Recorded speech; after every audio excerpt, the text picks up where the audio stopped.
Diego here. Want to invite you to go check out Publis. Publis is a dog clothing and accessory company based in Austria. 10% of each of your purchases goes to helping dogs in need, whether it's homeless, sick, or ill dogs. This is one of the reasons why we support it. Kiska here is a rescue dog from rural Alaska and our grid office dog. We care about our furry buddies, and we know you do as well. Definitely check out Publis.com. There's a link on the video description, and by clicking on that link, you get a 10% discount on your purchase as well.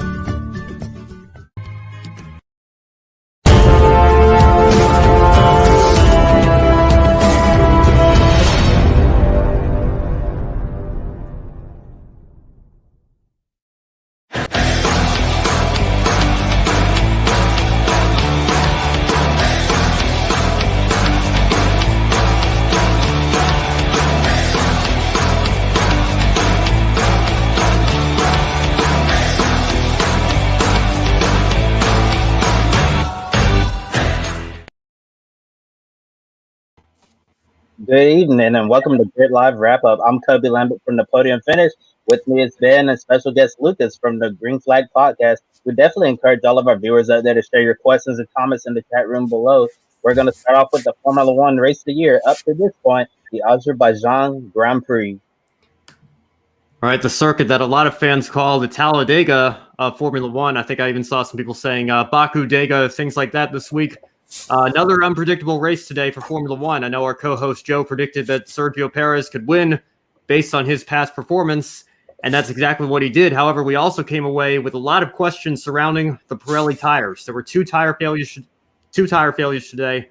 The first for Lance Stroll, and then the one that changed the entire outcome of the race with Max Verstappen. Verstappen had control of the race in a 3-second lead with just a handful of laps remaining when his tire gave up. This year, Pirelli brought a tire set that was one set softer than the last time Formula One raced in Baku.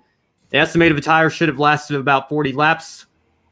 Tires only lasted about 30 for Stroll and Verstappen before they gave way. So my first question to both of you, how big of a concern is this apparent tire issue for Pirelli? And is this something we're going to see going forward? Or maybe you think back to Valtteri Bottas having this issue a few years ago.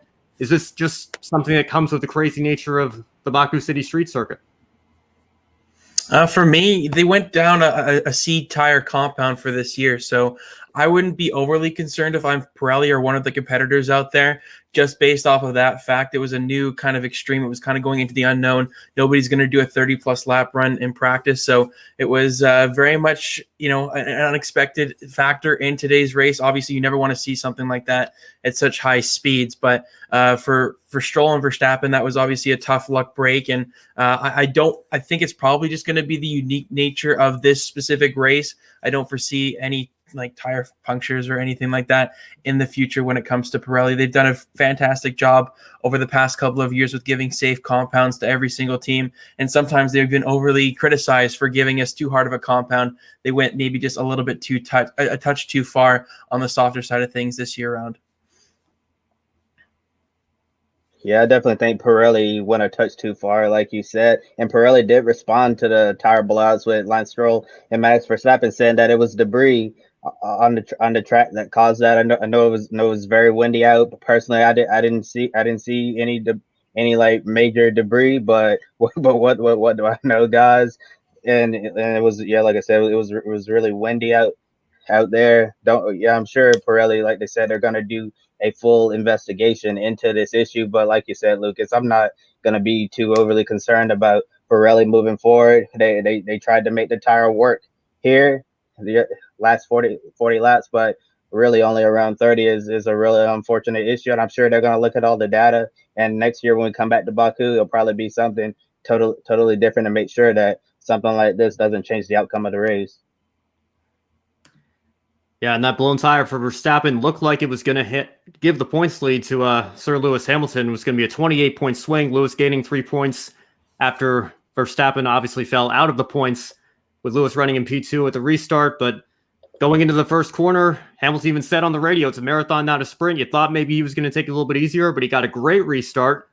And then his brakes locked up going into the first corner, which allowed him to, or which kept him from maintaining the lead and saw him lose all those positions, ended up finishing outside of the points, first time in 54 Formula One races that he didn't finish in the top 10 and come away with championship points. So it's still a 4-point difference, obviously a wash, 0 points each for Verstappen and Hamilton. 4 points between the two championship leaders. Obviously, Perez winning moves him up the ladder, but it also opens up the gap in the constructors. Red Bull extending their lead over the Silvereros, which wasn't helped by Valtteri Bottas being stuck in the midfield all day and him not scoring points either. It's the first time that both Mercedes have finished the race. Obviously, they had their crash in 2016 at Spain, but the first time since 2012 when Rosberg and Michael Schumacher were teammates at Mercedes that both of them finished the race but finished outside the points. So my next question to both of you is Red Bull now the clear favorite leading, and is Mercedes the one chasing them? It's been the story of the season. It's been back and forth, right? That's really been what we've been really intrigued by so far to start 2021. But there's been a lot of, just depending on which track they go to. Sometimes we've seen on the city circuits the Red Bull being very, very strong, and that's where Mercedes kind of deficit is to the Red Bull. But on the other side of things, it seems like on your normal actual race track, that Mercedes seems to me have the advantage. We look back to Barcelona and Portugal. You could argue that Mercedes was the fastest car. Bahrain is kind of all up in the air. Verstappen probably should have won that race if he didn't exceed track limits there. So I think it's back and forth right now. These past 2 weeks are going to really look like it's in Red Bull's favor out in front in the Constructors' Championship, and Mercedes doesn't have anything. But I do think that these kinds of tracks didn't quite suit the lifestyle of their car. So we go to France next week or in 2 weeks' time, and I would be very surprised if Mercedes doesn't put up a solid fight there. So long term, I think Red Bull probably has the advantage on the season, but I think Mercedes will still be in there in France to give them a run for their money. Yeah, these past two races haven't gone Mercedes well at all. I think looks can be deceiving. Yeah, it seems like Red Bull is on top right now, but I still think that Mercedes is still going to be on the same level as Red Bull when they're having a great day. Today we saw a rare mistake. Lewis Hamilton had to restart locking up and costing the team points. And Valtteri Bottas, he was really, if I'm being honest, he was out on an island all race long, and I had no idea what was going on with Bottas. And going back to the tire issue, after the race, it was discovered that Lewis Hamilton's Pirelli tire was going down towards the end, and I'm not sure if that's from like so-called debris or whatever, or it was because of the lockup, but that might be another concern for Pirelli as well. But overall, I see Mercedes bouncing back. Monaco Grand Prix, the Azerbaijan Grand Prix, definitely not Mercedes-like type of weekends. And when they head to Paul Ricard at Le Castellet for the French Grand Prix, I definitely expect to see what we usually expect from Mercedes, which is perfection and out there going for race wins. Yeah, it almost seemed to be a reverse of what we have seen so much in recent years, with Mercedes having both Hamilton and Bottas up at the front fighting for podiums and race wins, and Max Verstappen kind of being on his own with Red Bull. Gasly wasn't able to match his pace. Albon wasn't able to match his pace. And now we see Sergio Perez. I know he said it was going to take a few races to really find his footing at Red Bull. Well, now he's clearly found it, getting the race win today. And Verstappen obviously had the issue at the end, but was going to run away with the race win, a championship contender this year. Whereas now it looks like Mercedes is kind of in that position that Red Bull were previously, and Hamilton is still doing his thing, competing for his record, what would be a record-setting 8th World Championship. And Valtteri Bottas again finds himself right in front of George Russell in the middle of this race, which certainly isn't going to help the rumors that Bottas may be on the outside looking in, as Mercedes don't want to keep Russell stuck at Williams for much longer. So we'll see what happens going forward. Headed to France at Paul Ricard, a track that Hamilton has won at since Formula One returned there in 2018. Verstappen, on the other hand, has only managed finishes of 2nd and 4th. So who between Hamilton and Verstappen, who you might say are the two championship protagonists, which of the two do you think is going to have the upper hand, specifically going into France? Well, to be honest with you, Ben, I don't think neither one of those drivers have the upper hand. I think it was a lucky escape for Lewis Hamilton today, because of the way Max Verstappen was running. He was going to continue to add points to the championship lead, and then it really looked like that Lewis Hamilton was going to have to, head into France with a little bit more pressure on him. But when Lewis locked up and all of that went down, he lost points. It actually turned out to be okay for Lewis because Max being retired from the race, he didn't lose out on any ground.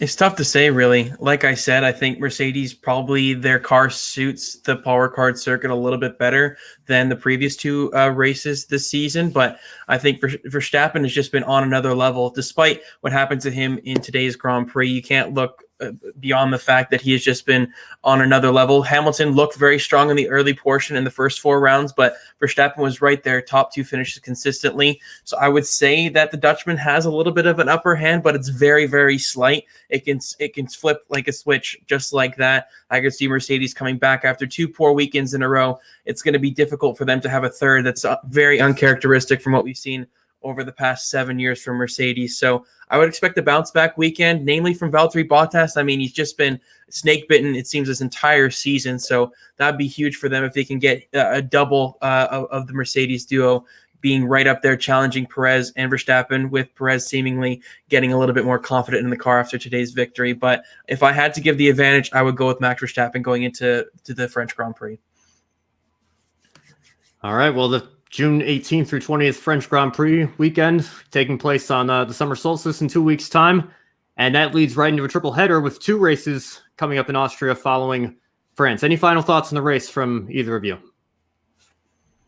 Yeah, I mean, like what a race! As expected, Baku was unpredictable, as we expected. Like you said, and I said it yesterday, this is the Talladega, the Formula One schedule, not necessarily for the crashes as we always see at the super speedways, but more so for how unpredictable it is. And it just shows you that you have to watch these Formula One races until the final lap, because anything can happen. I thought Max Verstappen was just going to run away with it. And until that tire puncture and crashed into the wall put him out. I thought Lewis Hamilton was going to be able to get around Perez at the end, and he locked it up. And then I'm like, oh my goodness, what's going to happen next? And here comes Sebastian Vettel in second. I'm wondering, could Vettel make a move on Perez? And the crazy thing at the end, if we had to run like 1 or 2 more laps, Sergio Perez would have likely retired from the race because his car was having mechanical issues. And that would have been really crazy, because we could have seen a Sebastian Vettel or Pierre Gasly win this race. Yeah, I think Baku always presents some sort of unlikely finishers getting a solid finish. And we saw that today with Sebastian Vettel and Pierre Gasly getting podiums. I mean, that is sensational stuff for not only them, but for the sport itself, showing that it can, if the top guys have a problem, then there are guys that, that may not always be there to get podiums, are going to be able to capitalize on that. You would have thought from the practice speeds and qualifying, a Ferrari would have ended up on the podium if you thought Verstappen and Hamilton were going to have non-point scoring finishes. But we saw Vettel and Gasly getting that. And of course, congratulations to Sergio Perez as well. I mean, that is an unbelievable job for him. Only 6 races into his Red Bull tenure and getting a race victory, something that his 2 predecessors in Pierre Gasly and Alexander Albon could not do in that car. So that is massive for Sergio Perez, a statement victory. And he's very much giving Red Bull the shot at securing that Constructors' Championship this year. And I can't wait to see what happens in the French Grand Prix. One thing I want to point out about Sergio's victory, he is now the first driver to win 2 races for 2 different constructors in the turbo hybrid era, because all of Hamilton's victories with McLaren were from 2012 and previous to that. And Sebastian Vettel didn't get a win in 2014 with Red Bull, the only year he was with them during the turbo hybrid era. And of course, Kimi Räikkönen got his win with Ferrari in the United States in 2018. His wins with Lotus came before that. So an interesting fact for Sergio Perez, a little bit of trivia, that he'll be able to say he was the first driver ever to win races for 2 different teams in this new era of Formula One. So that's going to wrap it up for the F1 segment. Now we're going to switch gears a little bit and go to the NASCAR race today, which saw a dominant performance from a team that's been dominant themselves for the last few weeks.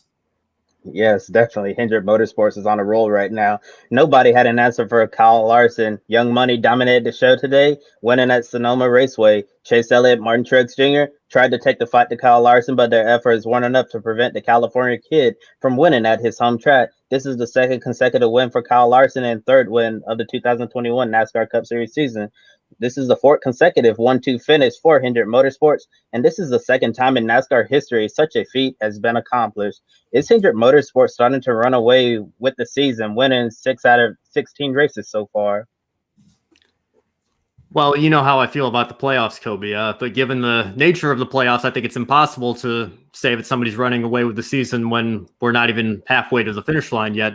That being said, what Hendrick Motorsports is doing right now is absolutely incredible. We started this year with, could we get 16 winners in 16 races? This is now, X number of races, X number of different winners so far in the season. And the last few weeks we've seen, Hendrick Motorsports now 4 consecutive 1-2 finishes. It looks like you're really going to be picking between 4 different drivers who's going to win the race. I know I picked Chase Elliott to win just because of how strong he's been on road courses recently, but Kyle Larson was in a whole nother zip code today. So Hendrick Motorsports definitely hitting on all cylinders right now. We'll see if they can hold it heading into the summer months, but I don't know. It looks a lot like I've got to say I saw some people making this comparison as well. Maybe Kyle Larson, Chase Elliott going forward, you could say they're the new Jimmy Johnson and Jeff Gordon with the battles that we're seeing on track. I'm sure we're going to see a lot more going forward as well. Yeah, I completely agree with you there, Ben. There's no weakness to this Hendrick Motorsports team. All 4 drivers can go out there and win on a given week. William Byron is finally realizing that potential, although having a disappointing day here at Sonoma. Alex Bowman, very consistent, has 2 victories on the season. And then you look at the 2-headed horse up at the front with Chase Elliott and Kyle Larson just absolutely dominating each and every week. They are so well-rounded as a duo. And I don't see anybody really stopping them for the foreseeable future. They seem to have the best package overall as well. There's no weakness to the overall car, it seems. With the road courses, they've been strong. Kyle Larson adding his name to that mix at the front of the field for the road courses should give Chase Elliott a run for his money as well, which is going to be awesome for the fans to see. And I can't wait for Watkins going a little bit later on to see if Larson can get up there with Truex and Elliott as well. But yeah, they just don't have any weakness at the moment. I think JGR is the second closest team right now. Penske's a little bit teetering off lately, but I don't think anybody really has anything for Hendrick Motorsports as these summer months roll along. This all-star race week break is going to be massive for the competition to try and regroup here and reassess what the heck can they do to try and close the gap to Hendrick Motorsports, because they've just been, over the past 5-6 weeks, they've just been their own zip code. Yeah, Lucas, you talk about Watkins Glen, but luckily we got a road course coming up soon, a lot sooner than Watkins Glen on 4th of July weekend. And the NASCAR Cup Series is going to be racing at Road America. Really looking forward to that one. You both bring up a lot of great points, and especially what you said about the playoffs, Ben. And you're right. I know exactly how you feel about the playoffs. So we really can't say that Hendrick is running away with the season, because Kyle Larson and Chase Elliott could literally go back and forth, win race after race after race for the next 8, 9, 10 weeks, whatever. Get down to the playoffs. They could keep moving from round to round to round, and then championship 4, one race, something goes wrong, lose the championship, and then when you're looking back in the history books on this season, and you're wondering how in the world did they win so many races and not win the championship. So definitely that's something we'll be paying attention to, and I do think that heading into the summer months, Hendrick Motorsports is definitely the team to beat. But we've seen sometimes that teams have peaked way too soon, and then when it comes down to the final 10 weeks of the season, then we've seen other teams have overtaken them in terms of performance. So we'll definitely have to see if Hendrick Motorsports can keep this hot streak rolling into the summer, into the fall, and to close the season as well. And the strategies we saw today at Sonoma were really diverse on the different pit sequences. Saw tire management become an issue, and luck, as we did have at flurry of cautions in the final stage. We also saw Chase Elliott race his teammate Kyle Larson really hard all day. Hard but clean racing between 2 Hendrick teammates. Could we see a rivalry develop between Elliott and Larson, similar to other teammate rivalries we see in other forms of racing? And is Kyle Larson now the top dog at Hendrick Motorsports? I don't think so. We rarely see teammate rivalries nowadays. And Kyle Larson's been given this opportunity after what happened in 2020. And I don't think he wants to throw that away by getting in some rivalry with Chase Elliott. Of course, there's going to be the on-track rivalry of wanting to one-up the other. But off-track, I don't think there's going to be any fisticuffs or arguments or anything like that. But there's going to be an understated rivalry between the two of them, because they seem to be just that little bit ahead of the rest of the pack. Truex and Kyle Busch are right there, it seems, over the past couple of weeks, but the duo of them have just been on fire. And for Kyle Larson, I don't know if I could say that he's the top dog there right now. I think they're pretty much even. If you want to look at Kyle Larson and Chase Elliott, I don't know what's going to give each other the edge as the season progresses, but I will say Kyle Larson does have a plethora of playoff points in his arsenal right now that he's going to be able to rely on when the playoffs come around, and he's going to have plenty more weeks here to try and accumulate more of those, and that's going to give him an advantage over Chase Elliott. So I would say long-term, Larson has the best shot to go further in the playoffs at this current time, but I expect Chase Elliott to maybe pick up 1, maybe 2 wins before the regular season comes to a close, and then we'll see who dukes it out and who comes out on top in the playoffs itself. Yeah, I'm with you, Lucas. I think you could maybe see a little bit of a rivalry form, and I know when Jimmy was winning his championships and Jeff Gordon was constantly trying to get his 5th, I know things sometimes got a little tense between the two of them, but I don't think you're going to see like an F1 style Hamilton versus Rosberg or Senna and Prost or Hamilton and Alonso. I don't think anything's going to get that heated. Larson and Elliott seem to get along just fine. And, I'm sure Elliott even said in his post-race interview today, he was happy for Kyle. And, the two of them seem to be at the top right now, and it's going to be exciting to see them fight it out. But I don't think Rick Hendrick has to worry about having to have a team meeting and calm the two down, so to speak. Yes, I don't think Rick Hendrick's gonna have to worry about that or have a meeting with milk and cookies to try to settle their differences. And I do think that Kyle Larson and Chase Elliott, if we're talking in terms of Formula One, I think they're both number 1 drivers at Hendrick Motorsports. Rick Hendrick is really lucky to have 2 young, talented drivers on their roster, and like you guys were saying earlier, there's not a weak link at Hendrick Motorsports right now because all 4 drivers have won races, let laps run consistently inside the top 10, top 5. I think everything's looking up for Hendrick Motorsports right now, and I definitely see Chase Elliott and Kyle Larson on equal footing right now, and I don't expect to see those 2 drivers fighting after the race anytime soon or leaving snarky comments about one another in the media. I think everything is going to be A-okay for now, and maybe it won't get tense to like what we saw from Jeff Gordon and Jimmy Johnson over a decade ago. And I'm sure everyone remembers when Jeff Gordon said when Jimmy Johnson was a 5-time champion, he said, 5-time is getting a little upset after both of those guys were racing each other really hard. And Chip Ganassi Racing recovered from a dismal Coca-Cola 600 where mechanical woes ruined their race. Today, huge bounce back. Kurt Busch, Ross Chastain, 6 and 7th at Sonoma. But Stewart-Haas Racing, not a good day. Once again, Kevin Harvick ran into trouble, a little fender bender action, trying to miss a wreck. Chase Briscoe was the highest finish in Stewart-Haas Racing Ford Mustang in 17th place.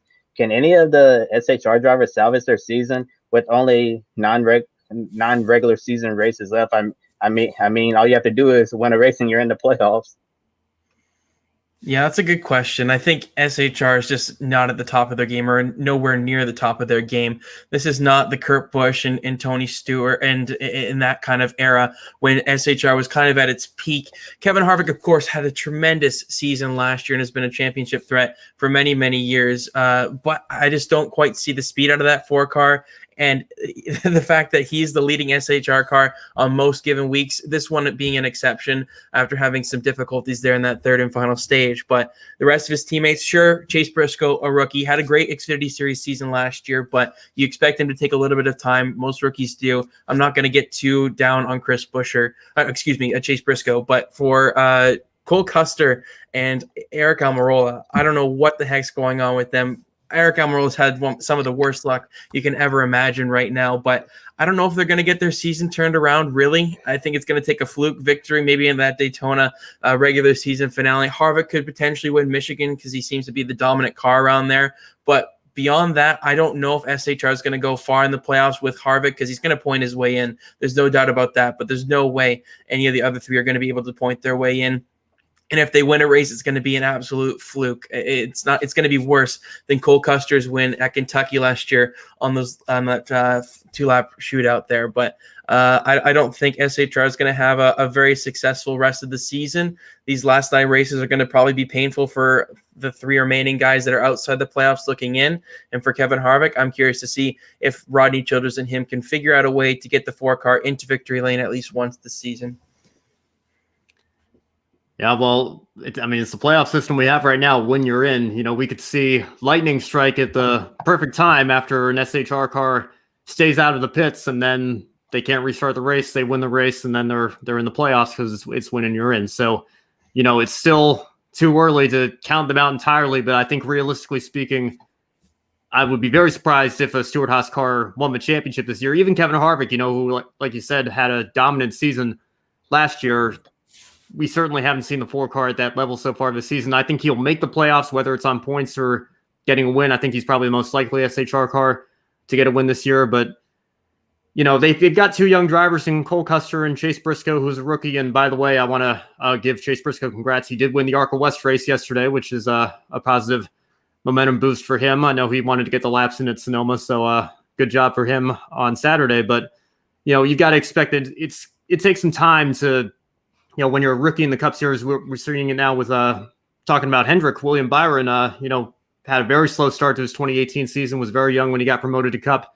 Now we're seeing him finish in the top 10. He had that top 10 streak going until he finished 11th at Circuit of the Americas. So, I think SHR, they're still kind of a B-level team right now. Obviously Harvick's a great champion, and I'm sure Cole Custer and Chase Briscoe have many good days ahead of them. But as for this season, I think one or two of them probably get into the playoffs.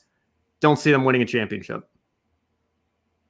I totally agree with you, Ben. I don't really see a Stewart-Haas racing Ford Mustang contending for the championship this season. And Kevin Harvick, we haven't seen the same form that we've seen from him in recent years. And it's really crazy. Ever since what happened at Texas last season, we haven't seen the same Kevin Harvick. It's like he fell off a cliff at that race, and I don't know what happened to that 4 team. It seemed like ever since he made that playoff exit, Harvick, Rodney Childers, and the entire team haven't been able to return to the dominant form we saw before. And I do think that Kevin Harvick is more than likely going to make the playoffs, either on points or winning a race or two, as you guys mentioned. Cole Custer, Chase Briscoe, they're still two young drivers getting experience, learning the ropes of the Cup Series, and Eric Almirola. It seems like he has a dark storm cloud with thunder and lightning above his head right now, because nothing is going his way at all, and this is not going well at all for the 10 team. But overall, I think Stewart-Haas Racing can make the playoffs.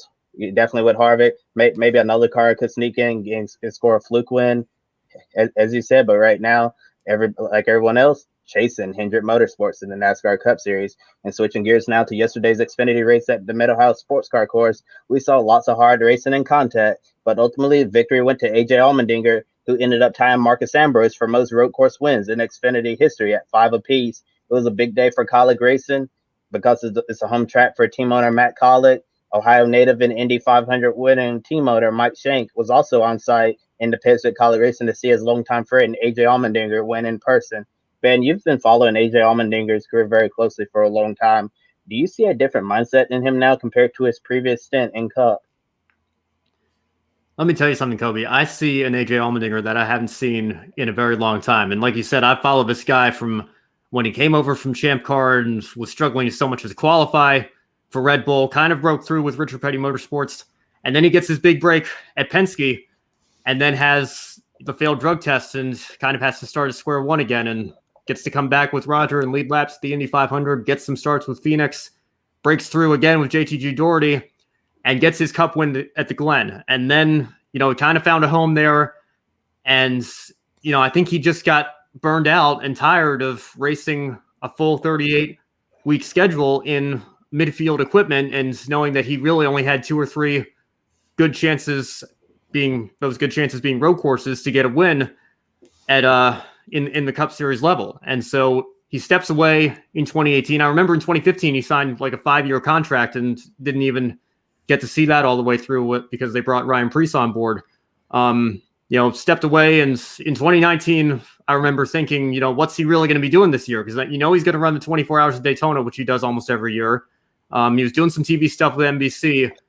And then you see that he's going to do some races with Colleague. And by the end of the season, he did get 1 win at the Charlotte Roval, came back with them in 2020, expanded his season, finally got a win on an oval at Atlanta, which, for AJ Allmendinger fans, I think that win's got to mean even more to you, arguably, than winning at the Glen for AJ, to see just how excited he was getting the win on the oval. It's so refreshing, I've got to say, to see him having this much fun. And I had my doubts. I'm going to be honest. I had my doubts when they announced Jeb Burton as the full-time driver of the 10 car. I figured AJ would just keep racing part-time this year, keep doing some TV stuff on the NBC side of things. And then they said, we're going full-time with 3 cars, and AJ's going to be the driver of a 16. And, I think even though he's got the pressure of running for a championship again, running a full season, he is having so much fun driving for a top team in the Xfinity Series, knowing that he can win on really any given week. And, I don't know that would be my pick to win the championship this year based on how much young talent we have in the Xfinity Series, but he's certainly a contender. And that's not a position that you would have expected him to be in just 3 years ago when he was, still running in the midfield with JTG.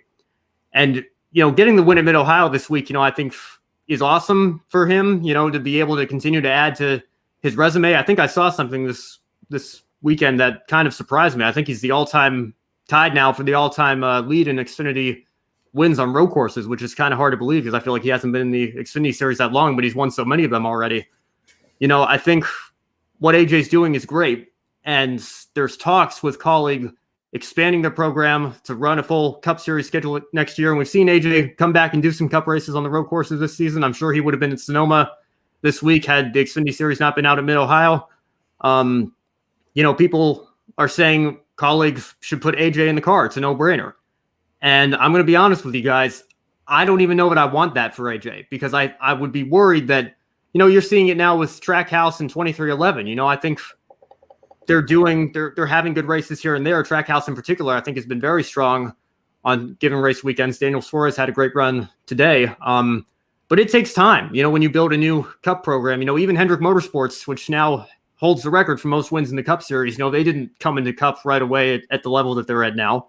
So my worry would be if you put AJ in the Colleague car full-time in 2022, does he get burned out again? Does he find himself stuck in a car that's limited to the midfield, running 20th to 25th every week, and you're kind of in the same position you were at with JTG? I think he's having a lot more fun racing in the Xfinity Series. And, if I got to make my pick for that Colleague car, I think it's probably going to be Kaz Grala or Justin Haley. I think the two of them have shown with the limited opportunities that they've gotten in that car that they're ready to move up. Haley in particular, he could be a contender for the Xfinity Series championship this year as well. So, to sum it all up, AJ looks like he's having the time of his life. I couldn't be happier for him. No matter how the season ends up playing out, I think it's a great story. And Matt Weaver had a great article in Auto Week this week. I think he summed it up perfectly. Colleague Racing has brought out the best possible version, and I'm paraphrasing here, but it's the best version of AJ Allmendinger that we've ever seen. And I think it's absolutely right. He hit the nail right on the head with that. And we'll see what happens. But AJ certainly seems to be having a lot of fun, and I know his fans are as well. Yeah, yes, AJ Allmendinger is definitely having a lot of fun right now. And you're right, Ben. AJ is tied for most wins, five apiece in the Xfinity Series on road courses with Marcus Ambrose. And you're doing something right when you tie Marcus Ambrose with anything on road courses. He was so good at Watkins Glen. AJ's is such an excellent road racer, and AJ's really developed into an all around racer in NASCAR. He's not just a threat on road courses. He can win on mile and a half super speedways and the short tracks as well. So AJ is definitely a versatile racer, and I do agree that I don't really see him moving to Cup full time with Colleague. As you mentioned, it takes time to build a Cup program, as we've seen this season with Trackhouse 2311 Racing. No matter who you're aligned with, whether it's RCR, Joe Gibbs Racing, TRD, it takes time to build a program. And yes, Kaz Grala, he had a great run with Colleague Racing. We've seen AJ shine as well in that Cup car on the road courses, but I do think it's probably best to either get an experienced Cup driver who might be out of a ride at the end of the season, or one of those young guns like Justin Haley, who's been with Colleague for the last several years, or Kaz Grala, who in his limited starts has really been impressive. So I definitely think those young drivers would go to that full-time call-it car that they're planning to bring online next season. AJ is definitely having the time of his life right now in the Xfinity Series, having a lot of fun. And I think at this stage in his career, AJ is probably his best bet to focus on having fun rather than being stressed out on the road 38 weeks out of year. And we do have a question from Amber in the chat room. And Amber asks, do you think Kevin Harvick and Rodney Childers will split at the end of the 2021 season? Well, my answer to that, I don't really see that happening right now. But what do I know? It's silly season. Anything can happen, and plus we don't know what goes on behind closed doors at Stewart-Haas Racing. That their relationship might be perfectly fine, or well, on the other hand, it might not be fine. We just don't know that. But I do think about Kevin Harvick's comments he made at Circuit of the Americas when they were racing in that heavy downpour, and he was talking about racing in the rain like that was the most unsafe thing that he's ever done as a race car driver. And when I hear comments like that, I'll always think that the end might be near. Well, not necessarily the end of his career at the end of this season, but I don't see Kevin Harvick racing full time in the Cup Series by 2024, 2025. So, Lucas, Ben, what's your response to that question from Amber? Do you want me to go first, Ben? Or Sure. Yeah, you can go ahead. Yeah, so for me, I can draw a little bit of comparison to what happened with Kyle Busch and Adam Stevens last year. They had a poor season in 2020 off the back of a championship. Of course, they struggled for half of the season in 2019. They still won the championship, but 2020 their momentum didn't quite carry over. Only one race last year, and they decided to call it quits. I was very shocked by that decision when they did make that move over the off season. It seems to have worked good for both parties so far, both drivers, with Christopher Bell and Kyle Busch having victories, but for this one, I don't know if I would split them up. I could see it like a 50-50. I think Rodney Childers is arguably the best crew chief in the garage area, and he was excellent last season in 2020 when there was no practice. It showed that he was the best, one of the best at least, of setting up a car with no practice and setting it out there on the track. And that was really where Stewart-Haas Racing shined, specifically Kevin Harvick last season. And now over the offseason, the competition has caught up a little bit. And now you can see Hendrick Motorsports right at the front of it. So I could see it maybe a potential shift of the personnel over there at SHR over the offseason. I mean, they've been together for so long now, since 2014, that duo. They won a championship in their inaugural season, but they haven't quite finished the deal since then. So there is a couple of questions to be asked about that. That's a very good question. I hadn't really put much thought into it, but I would maybe look at a parallel between the Kyle Busch and Adam Stevens thing. They were so successful for so long, but maybe it's time for a change of scenery. I'm not quite sure. But if whoever gets Rodney Childers, if they do end up splitting up, I think is going to be getting one heck of a steal as a crew chief. Yeah, Kobe, I think you said something that I completely agree with. You never know with silly season. I'm reminded of when Jimmy Johnson and Chad Canal split. That was kind of unexpected. I know Jimmy had been having a year that wasn't up to his very high standards that he had set, but still surprising to see the two of them that have been working together for so long split apart and go their separate ways. So, could it happen with Harvick and Rodney Childers? I think it's, again, a little early in the season to say that. I haven't heard any rumors or speculation myself, but you never know in this sport. Anything can happen, especially when you get down into the silly season. So now we're going to give a brief update on MotoGP. MotoGP points leader Fabio Quartararo going for his second race win in a row, but he was denied by Miguel Oliveira and an airbag going off in his racing suit, plus a penalty for shortcutting, which dropped him from third to fourth, then a further penalty for racing without his suit fully zipped up. Oddly, it came undone during the race. Quartararo said he had no idea why, but that dropped him to sixth place, which for him was not a very good day. Johan Zarco and Jack Miller rounding out the top three of the race. Next MotoGP race weekend, June 18th through 20th, the German Grand Prix. Still early in the season, but now we're going to kick it over for some World Rally Championship updates, which they've completed the first half of their season. And before I talk about World Rally Championship, just wanted to say, just got the official word from NASCAR. Kyle Larson passed post-race inspection, so he is officially the winner at Sonoma Raceway. And yesterday, we asked if any of the 4 racers going for 2 in a row would be able to get it. Elfyn Evans from World Rally Championship, just like Fabio Quartararo from MotoGP, and Max Verstappen from Formula One, they didn't get it. Sebastian Ogier took the win in dominating fashion, and we've already mentioned Kyle Larson's dominant win. Only 4 top-running WRC racers finished. WRC 2 and 3 fill the remaining top 10 standings. And for fans not familiar with this format, it would be like if NASCAR had the Cup Series, Xfinity Series, and Truck Series running together, having only 4 Cup Series teams in the top 10, and the rest of the top 10 filled with Xfinity and Truck Series regulars.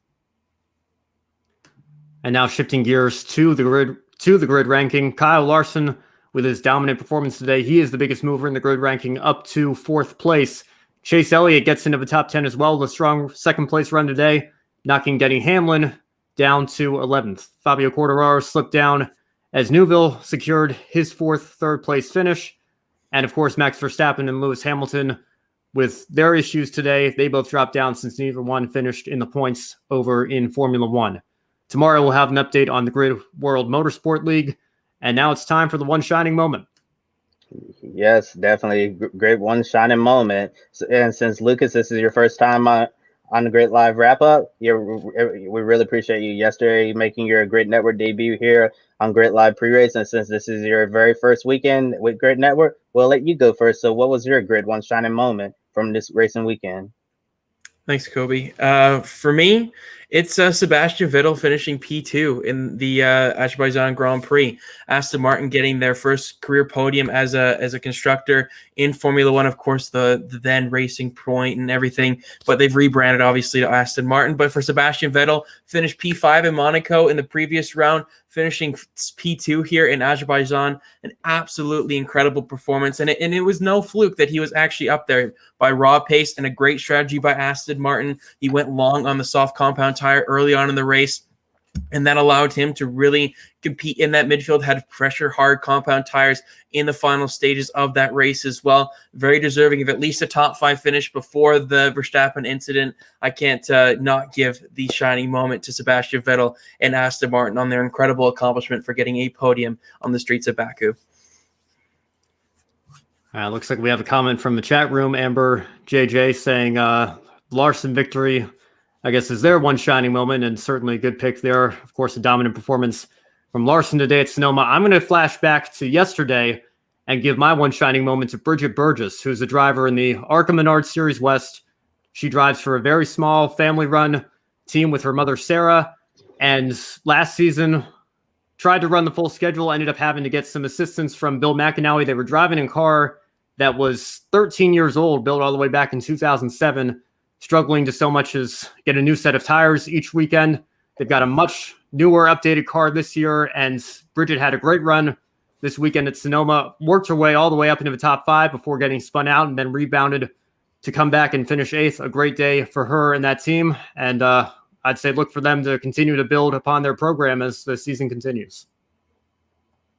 And my great one shining moment also coming from yesterday, but in the Xfinity race, giving a big shout out to Jordan Anderson Racing.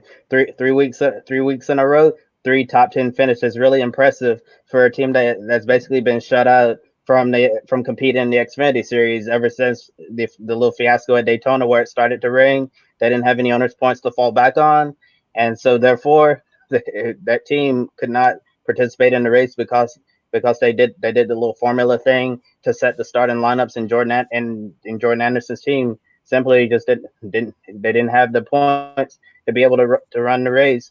And then when Circuit of the Americas came around, they were able to qualify with Tyler Reddick, got a solid top 10 finish in the following week at Charlotte.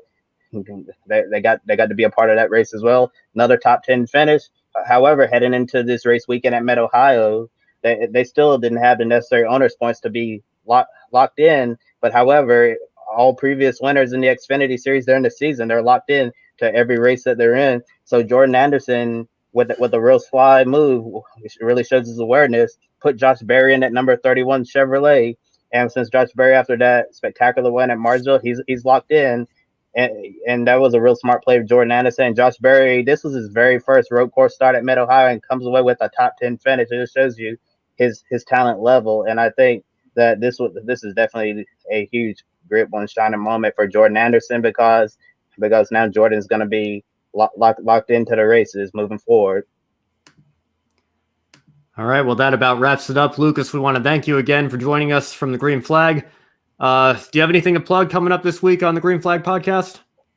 Yeah, so I'm one half of the Green Flag. If you're just tuning in for the first time, myself and my co-host Kyle Cushman, we do weekly episodes. We have basically 2 episodes per week. We're thinking potentially this week we could do our mid-season, silly season predictions for what's going to happen in 2022. We did our preseason ones before the season started, but with the Brad Keselowski rumors to Roush very much up in the air right now, Kurt Busch potentially to 23XI Racing next season. There's a lot of different storylines to keep your eye on, so maybe we'll get that before all of the news is officially announced. It seems like a nice quiet time, middle of the season, basically, when we can kind of speculate a little bit more. We know a couple of things, but that could be on the horizon. Maybe not this week per se, could be this week. So make sure you check out the channel, but that will definitely be coming sooner rather than later. And of course, we'll have our fantasy preview as per usual for kind of the next couple of weeks. The All-Star race coming up this week, so there's no real NASCAR fantasy picks to get going, and there's no F1 fantasy to really get going for the French Grand Prix in 2 weeks' time. So a bit of a more calmer week on the channel this time around, but it'll come thick and fast as the news and silly season stuff for 2022 keeps on ramping up. So make sure you go over there and subscribe to the channel. We would really appreciate it, and happy to have been on the show today. Over the past 2 days, it's been a lot of fun. Yeah, thank you. I understand you just reached a subscriber milestone as well, so congratulations to you on that. And we highly encourage all of our viewers to check Lucas out and the Green Flag podcast. Special thanks to our new subscribers on YouTube. Be sure to subscribe and hit the bell icon so that you get notified every time Grid uploads a new video. And to our Patreon supporters, be sure to invest in the Grid Network. Join Colin, Mark, and Deshelle in keeping us on the air throughout 2021. Also, make sure you check out Poblis, a 10% discount on offer for Grid Network viewers. Next weekend, IndyCar has their doubleheader in Detroit. IMSA is also in Detroit, and so the Superstar Racing Experience, a new series from Tony Stewart and Ray Evernham, makes their debut in primetime on CBS. And, of course, the NASCAR All-Star Race at Texas. For Lucas from the Green Flag podcast, Kobe Lambert from the Podium Finish, I'm Ben Schneider. Thank you all for watching. We'll see you next time, and have a great week. Joe Samaniego here. Want to invite you to go check out Poblis. Poblis is a dog clothing and accessory company based in Austria. 10% of each of your purchases goes to helping dogs in need, whether it's homeless, sick, or ill dogs. This is one of the reasons why we support it. Kiska here is a rescue dog from rural Alaska and our Grid office dog. We care about our furry buddies, and we know you do as well. Definitely check out poblis.com. There's a link on the video description, and by clicking on that link, you get a 10% discount on your purchase as well.